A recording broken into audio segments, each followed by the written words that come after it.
가계사는 증시 각도기. 네, 안녕하세요. 전문투자 증시 나침반 안지원입니다. 네, 가계 안 산 지가 꽤 오래된 것 같습니다. 네, 오늘도 계속 빠지는. 제가 오면서부터 계속 빠지는 것 같아요. 이름을 잘 바꿔야 되겠어, 잘못하면. 우리 그 화살표 위로 올리라고 막 해서 그거 올린 다음부터 맨날 빠지네. 그러게요. 네. 제가 참나. 온 금요일부터 계속 빠지는 것 같은데요. 네. 금요일, 월요일, 오늘 화요일까지. 그래도 오늘 그 아침에 놀랐던 것 대비해서는 조금 양호한 것 같아요. 미국 시장에서. 그렇지. 나스닥이 3% 넘게 빠졌잖아요. 네. 네, 오늘 그래도 각오는 하고 출근을 했는데 코스피, 코스닥 둘 다 1% 초반대 하락에 그쳤다고 해야 될까요? 우리는 선행지표 역할을 해서 어제 사실 그렇게 안 빠졌어야 되는데 좀 많이 빠졌잖아요. 네. 네, 그런 영향을 먼저 받았다고 봐야 될 것 같아요. 항상 좀 그런 성향이 있는 것 같고, 그 다음에 이제 한국은 PBR 1배라 시장이 상당히 둔탁해져 있어요. 보니까. 오히려 이제 한국장에서 먼저 매를 얻어맞아서 조금 이제부터 매를 얻어맞긴 한데 좀 덜 맞는다? 뭐 이런 분위기가 있는 것 같습니다. 네, 포워드 기준으로 지금 PBR 한 배 정도까지 이제 떨어진 것 같고요. 네. 근데 또 뭐 트레일링 PBR로 봐야 된다 이런 의견도 있더라고요. 거기까지 가려면 2,400포인트까지 가야 됩니다. 분위기가 안 좋아진 거죠. 그렇죠. 그 분위기 안 좋아지면 나쁜 것만 귀에 잡히니까. 네. 네, 오늘 빨리 말씀드리겠습니다. 오늘도 어제에 이어서 개인들만 매수를 했습니다. 개인이 코스피에서 7,300억, 코스닥에서 900억 정도 매수했고요.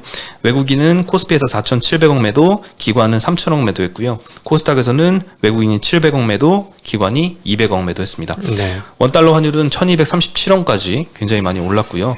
0.8% 올랐네요. 또 하루 만에. WTI는 어제 저희가 방송할 때 기준으로 125불 돌파를 했었는데 네. 지금은 122불 정도. 네. 거래가 되고 있고요. 어제보다는 조금 양호한 것 같아요. 그래도 이제 다른 원자재 가격들 보면은 상승세를 나타내고 있는데 주요 원자재 가격은 뭐 한 2, 3% 상승세에 그쳐가지고 상승률은 조금 둔화된 것 같긴 합니다. 그래서 그런지 오늘 그동안 많이 올랐던 뭐 가스주라든가 뭐 건설도 많이 올랐었죠. 뭐 그리고 기계 섹터, 철강 섹터 오늘 많이 조정을 받았고요. 많이 올랐던 건 의약품 섹터였는데요. 신풍제약이 요새 연이어서 계속 상승 중입니다. 네. 네, 코로나 치료제 임상 3상이 좀 본격화된다는 소식에 강세를 보였고요. 외국인은 계속 매도를 많이 하고 있는데 요즘 외국인이 상권 오르고 판권 떨어지고 이런 움직임이 계속되고 있는데요. 네. 오늘 외국인이 제일 많이 판 섹터는 제조업 섹터였거든요. 3,600억 정도 매도를 했는데 개별 종목으로는 삼성전자 2,000억 매도했고요. 하이닉스 260억 정도 매도했고 삼성, SDI, 기아, 현대차, LG전자, 포스코 이런 종목들 매도를 했습니다. 아무래도 좀 공통점을 찾자면 러시아 사태에 좀 직접적인 영향을 받는 뭐 내연가스 영향의 반도체 섹터라든가 아니면 직접 러시아와 사업을 하는 완성차 섹터 그리고 뭐 LG전자도 직접적인 사업을 하죠. 현지에 공장이 있다거나 이런 업체들 위주로 좀 매도가 계속 나오고 있는 것 같고요. 오늘 시장이 많이 하락한 거는 이제 3차 회담 사실 어제 그 연합인포맥스에서 이제 3차 회담이 곧 열리는데 좀 기대를 해봐도 되지 않을까 싶었는데 안타깝게도 별다른 소득 없이 마감이 됐고요. 러시아가 이제 달러 채권을 갖고 있는데 요 이자 지급일이 이제 곧 다가옵니다. 그런데 이제 JP모건에서는 상환하지 않을 것이다. 디폴트 선언할 것이다. 네, 이렇게 전망을 하면서 그거에 대한 우려감도 형성이 되고 있고요. 그리고 러시아가 한국을 비우호 국가로 지정을 했습니다. 여기에 대한 타격도 예상이 좀 되는데요. 러시아와 직접 거래하는 국내 기업들이 아마 가장 큰 타격권에 있는 것 같습니다. 해당 목록에는 이 비우호 국가라는 걸 우리나라만 지정한 건 아니고요. 미국, 영국, 호주, 일본, 캐나다, 싱가포르, 대만, 우크라이나 그리고 이제 다른 EU 국가들이 많이 포함이 되어 있고요. 비우호 국가의 채권자에 대한 외화 채무가 있는데요. 이거는 그 해당 외화가 아닌 루블화로 상환을 한다고 하네요. 네. 네, 여기에 대해서는 뭐 거의 그냥 안 갚겠다는 소리다. 이렇게 해석하시는 분도 있는 것 같고요. 왜냐하면 루블화 가치가 지금 달러 대비해서 한 70% 이상 급락을 했고요. 원화 대비해서도 한 50%가량 급락을 한 상황입니다. 그래서 이게 공정하게 환율을 쳐줘서 상환을 할 리는 아마 없어 보이죠. 그래서 아마 그런 해석들이 좀 나오고 있는 게 아닐까 싶고요. 직접적으로 교역하는 뭐 삼성전자, 현대차, LG전자에는 직접적인 피해가 어느 정도 있을 것 같습니다. 야, 그러면 러시아하고 사업해야 되는 쪽도 이것 때문에 조금 문제가 되겠네요. 그렇죠. 일부 건설, 조선 이런 쪽이 조금 하고 있는 걸로 아는데. 네, 그래도 대형 회사들, 대기업들은 그나마 좀 다행이고 해당 매출 비중이 전체 사업에서는 큰 비중이 아닐 수도 있잖아요. 다만 이제 그 완성차 업체를 따라갔던 부품 회사들, 같이 현장에 공장 공장을 진출을 했던 이런 업체들 같은 경우에는 굉장히 영세한 규모인데다가 그 규모가 좀 클 수 있거든요. 이런 데는 좀 더 큰 타격이 있을 것 같습니다. 네. 그리고 또 하나 이제 JP 모건에서 모든 채권 지수에서 러시아를 제외하겠다라고 발표를 했었습니다. 근데 이제 전일 디폴트 선언 가능성을 지적을 했었거든요. 요 이후에 채권 지수에서 제외하겠다라고 얘기가 나온 거고요. 러시아의 채권 상환 일정에 대해서 제가 표로 한번 보여드리겠습니다. 요 표인데요. 일단 3월 16일이 가장 빠른 러시아의 달러 이자 지급일입니다. 약 1,300억 정도 되거든요. 서방 제재로 일부 자산이 동결이 되어서 부채 상환이 지금 어렵다라고 분석을 하고 있고요. 물론 30일간의 이자 지급 유예 기간을 고려하면 4월 15일까지 갚으면 돼서 이 4월 15일이 분기점이다라고 합니다. 그리고 뭐 그 파란 색깔 표시가 이제 달러 표시 채권이고요. 조금 더 연한 게 루브라 표시 채권인데 뒤에 가면 루브라 표시 많지만 달러 채권은 조금 앞에 모여 있는 것 같습니다. 네. 지난 16일 이후에도 이제 21일, 28일, 31일에도 이자 지급 예정이고요. 4월부터는 달러채 원금 만기가 도래하기 시작합니다. 그리고 이 원금 만기 이자 지급 이런 거 얘기하니까 예전에 헝다 얘기가 좀 생각이 나네요. 네. 네, 근데 그때하고 뭐 같은 상황으로 볼 수는 없고 다만 이제 이자 지급 능력은 있잖아요. 그 외환 보유고는 충분히 있습니다. 지금 러시아 외환 보유고가 6,400억 달러 정도 있고요. 대외 채무는 400억 달러입니다. 그러니까 뭐 외환 보유고가 대외 채무보다 10배 이상 많으니까 사실 상환 능력은 충분하지만 왜 디폴트를 예상을 하느냐? 서방 제재로 이 자산이 좀 많이 동결이 되어 있어서 오히려 상환하기는 힘들 것이다. 이렇게 분석을 하고 있습니다. 러시아 채권에 대한 익스포저가 높은 금융업체들이 많이 있죠. 특히 대표적으로 알리안츠가 거론이 되고 있는데요. 네네. 뿐만 아니라 피델리티, 블랙록, 골드만삭스 등도 주가 하락은 좀 크게 요즘 나타나고 있는 것 같습니다. 오늘 새벽에도 뭐 은행주들이나 이런 쪽이 자산관리 업체 아주 많이 빠졌죠, 다들. 네, 그리고 이 디폴트 우려 관련해서도 여러 증권사에서 언급을 해줬는데요. 메리츠에서는 이제 러시아 디폴트가 금융기관 부실로 연결이 되고 있지는 않다. 오히려 원자 지급 등 이야기하는 경기 불확실성이 더 걱정이다라고 코멘트를 했습니다. 경기 불확실성 관련한 이제 지표를 보면 소비 심리가 2011년 이후로 최저 수준으로 떨어지고 있고요. 장단기 금리차 10년물과 2년물의 차이도 20bp 수준으로 역대 최저치까지 하락을 해서 경기 둔화 우려는 지금 지표로 확실히 반영이 되고 있긴 한 것 같습니다. 예. 네. 네, 그리고 오늘 그 가스 업체들 좀 많이 떨어졌습니다. 원자재 가격이 물론 추가 상승은 하고 있지만 상승세는 조금 둔화가 됐는데요. 뭐 구리, 팔라듐, 밀, 대두 등은 여전히 2~3%씩 상승을 하고 있고요. 한국가스공사는 오늘 7% 하락해서 마감을 했고요. 그가 많이 올랐던 뭐 대성에너지, 네. 포스코 인터내셔널, LX 인터내셔널 한 6%에서 8% 정도 사이로 하락 마감을 했습니다. 중국하고 똑같네요. 중국도 원자재 관련주들이 많이 오르다가 확 떨어졌는데. 예. 네. 그리고 이제 시멘트 업체들도 오늘 좀 많이 하락을 했는데요. 러시아 사태 때문에 유연탄 가격 증가세가 좀 계속되고 있어서 수익성 네. 악화 우려가 제기가 되고 있습니다. 시멘트 업계는 특히 이제 러시아 의존도가 굉장히 높더라고요. 네. 러시아산 유연탄을 수입하는 이 수입 의존도가 75%로 굉장히 압도적입니다. 그리고 작년까지도 유연탄 가격이 굉장히 많이 올랐거든요. 한 4배가량 상승을 했었는데 그래서 영업이익이 전년 대비 또 감소를 했었거든요.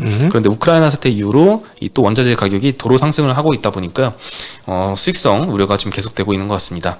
한일 시멘트와 아세아 시멘트가 오늘 4.7%, 3.5%씩 하락을 했고요.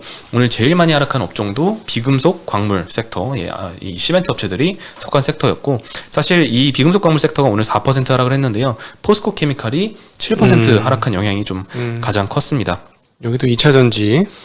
네, 2차 전지 요즘 굉장히 안 좋긴 한데 특히 포스코 케미칼은 참 많이 빠졌네요. GM하고 이제 합작 공장 캐나다 퀘벡에 설립한다는 뉴스가 있어서 아침에 다른 2차 전지 섹터들 빠질 때 포스코 케미칼은 그래도 보합세 조금 약간 플러스를 지켰거든요.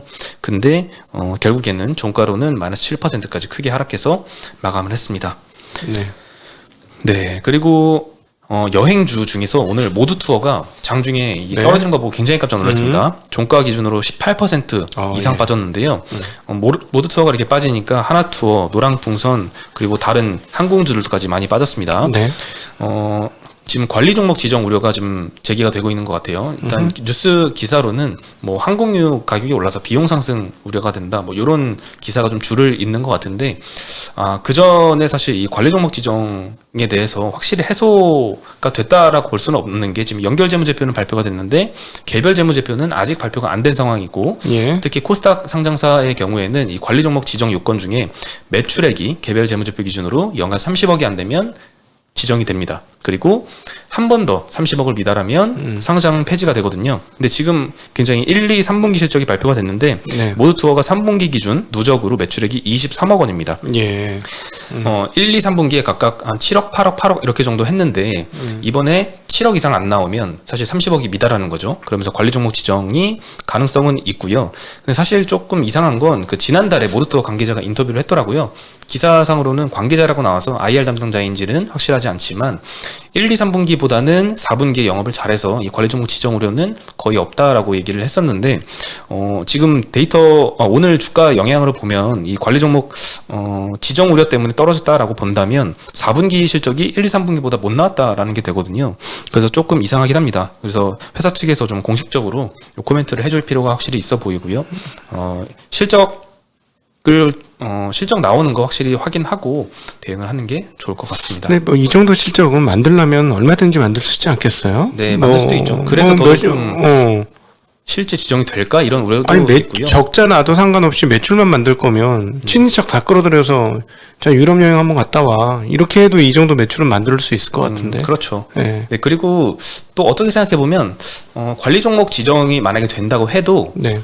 어차피 내년에는 리오프닝으로 이제 30억이 무조건 넘을 거잖아요. 그렇죠. 뭐 네. 무조건이라고 할 수는 없겠죠. 네, 어쨌든 넘을 가능성이 굉장히 높은데, 그럼 뭐 관리 종목 탈피하는 거 아니겠습니까? 그렇죠. 1년 만에. 네, 그래서 뭐 크게 뭐 대응을 하지 않지 않을까 이런 생각도 들기도 하고요. 그래도 뭐 관리 종목 가면 충격이 크죠. 왜냐하면 기관들이 못 갖고 있잖아요. 기관들 편입이 안 될 테니까. 그런 수급 영향은 좀 있을 것 같습니다. 좀 그러면 그건 문제가 될 수 있어서 관리 종목 지정이 안 돼야 되긴 하겠지만, 여하튼 뭐 미국에서도 지금 항공주들을 거덜났거든요. 10% 이상 빠진 주식들이 많아요. 그래서 결국은 이번 이슈가 엔드 석유 유가 상승과 겹치면서 여행 리오프닝 주한테 상당히 악영향을 미치고 있는데, 만약에 이제 전쟁이 좀 빨리 끝나고 유가가 좀 안정되고 진짜로 리오프닝 상황들이 오면 뭐 반대 상황이 또 뒤집어질 수도 있어서 그것도 유의가 필요한 상황입니다. 네, 그래서 이 관리 종목 지정 우려에 있는 게 하나투어는 아닙니다. 하나투어는 이미 30억이 넘었고요. 모두투어가 23억이고 노랑풍선도 3분기까지 22억입니다. 그래서 모두투어와 노랑풍선이 지금 그 지정 위기에 있어서 지금 모두투어가 18.7% 하락, 노랑풍선이 10% 하락했고요. 네. 하나투어는 그냥 5%대 정도 하락을 같이 했더라고요. 네. 뿐만 아니라 이제 제주항공은 6.4% 마찬가지로 많이 빠졌고요. 아시아나, 에어부산, 티웨이도 3%, 2%씩 하락을 했고, 대한항공도 1.6% 하락, CJ, CGV도 4.7% 하락. 오늘 리오프닝 주들은 뭐 다 같이 많이 빠졌습니다. 예. 예, 그리고 아까 신풍제약 많이 올랐다고 말씀드렸는데 22% 상승을 했고, 셀트리온도 오늘 3% 상승하면서 의약품 섹터가 오늘 업종 상승률 1위를 기록을 했거든요. 네. 보건복지부 산하기관이 어제 신풍제약이 개발 중인 치료제의 임상 3상 참여자 등록이 시작됐다라고 언급을 했고요. 최근에 계속 강세를 보이고 있는 상황입니다. 그 신풍제약 치료제가 진짜 효능이 뛰어난가 봐요. 필리핀 임상에서 입원 환자의 94%가 증상이 개선됐다는 결과를 발표했다고 합니다. 네. 네, 그리고 마지막으로 이제 콘텐츠 관련 소식 말씀드리고 마무리하겠습니다. 네. 이 한한령 해제 기대감이 제기가 되고 있다. 얼마 전에 말씀드렸죠. 이 드라마 그 밥 잘 사주는 예쁜 누나가 이제 3일부터 첫 방영을 중국 아이치 OTT에서 됐었는데요. 이후에 추가로 한국 콘텐츠 3편이 네. 허용이 됐다고 합니다. 오늘 CJ ENM 측이 밝혔는데요. 2012년도 작품인 2년 왕후의 남자, 그리고 16년 작품인 또 오해영, 이 두 작품이 3월 3일부터 방영이 됐고요. 슬기로운 감방생활이 6일부터 첫 방영을 시작했다라고 언급을 했습니다. 슬기로운 감방생활 같은 경우에는 이틀 만에 조회수 200만을 넘기면서 이거는 이제 아이치는 아니고요. 비리비리에서 드라마 인기 차트 1위를 기록 중이라고 하고요. 광전 총국 심의를 이 세 작품 모두 통과를 했기 때문에 네. 한한령이 이제는 좀 해제가 되는 게 아닐까, 그런 기대감이 형성 중입니다. 아시아의 컨텐츠 국가, 사실은 지난번에 한번 그 윤석천 평론가가 오셔서 중국보다는 미국이 강하다라는 걸 하면서 이 문화 얘기를 했죠. 많은 사람들이 미국풍에 대해서는 뭐 어떤 거부감이 없는데 그냥 그걸 다 따라하기도 하고 막 그러는데 중국에 어떤 거 있으면 상당히 거부감을 느낀다 이런 얘기했는데 한국이 동양에서 그런 그 우리의 문화를 거부감 없이 사람들이 받아들이는 쪽으로 점점 가는 것 같아서 장기적으로 우리나라의 그 국력이 계속 성장되는 것 같습니다. 네, 사실 콘텐츠 업체들이 2017년 사드 사태 이후로 굉장히 힘들었는데 그나마 이제 미국 넷플릭스 향으로 이제 OTT가 제작비를 좀 크게 쏴주면서 많이 살아났거든요. 그래도 여전히 이제 중국에 대한 기대감은 좀 남아 있는 것 같고, 재작년 정도까지만 해도 이 시진핑이 방한한다 만다 하면서 중국 기대감 때문에 콘텐츠 주가가 엄청 들썩들썩했잖아요. 그렇죠. 근데 이제 최근에는 증시가 너무 안 좋고 뭐 러시아 사태 때문에 이런 이슈가 나와도 아직 시장에서는 크게 반영을 하고 있진 않은 것 같습니다. 네. 어쨌든 뭐 지금 연일같이 계속 빠져서 많이 힘드시긴 하겠는데 시장 분위기는 예전보다는 조금 나아요. 조금. 그리고 외국보다 조금 나아요. 우리 작년에 기억나십니까? 아직도 국장에? 이런 분위기 있었잖아요. 네, 근데 그때하고는 좀 상황 많이 다르긴 합니다. 네. 그래서 조금만 인내하면 더 좋아지지 않을까 하는 기대감은 좀 가지고 있는데, 네. 너무 지치지 않으시는 게 필요할 것 같고, 또 아주 장기적인 시계열로 보면, 또 뭐 PBR 1배 정도면 뭐 부담 안 되지 않을까 하는 생각도 가지고 있습니다. 네. 네. 그리고 내일은 이제 선거일. 네, 선거일이죠. 휴장입니다. 네. 네, 휴장이고요. 네, 미국 시장은 있기 때문에 미국 마감은 제가 아침에 해드릴 거고요. 그다음 또 내일도 재미난 컨텐츠들이 몇 개 준비되어 있습니다. 드디어 이제 제가 몸이 거의 다 90한3% 정도 회복된 것 같아요. 그래서 이제 대담을 할 수 있게 되었습니다. 그래서 대담이 있고 앞으로는 또 더 다양한 뭐 애널리스트들과의 대담도 여러분 만나 뵙게 될 거니까요. 많이 사랑해 주시기를 부탁드리겠습니다. 네, 그래서 무슨 연예인 된 것 같다, 야. 내일 하루는 좀 증신에 있고 네. 선거를 이제 투표를 하고 오시면 좋을 것 같습니다. 네. 네, 저희는 오늘 여기서 인사드리겠습니다. 안녕.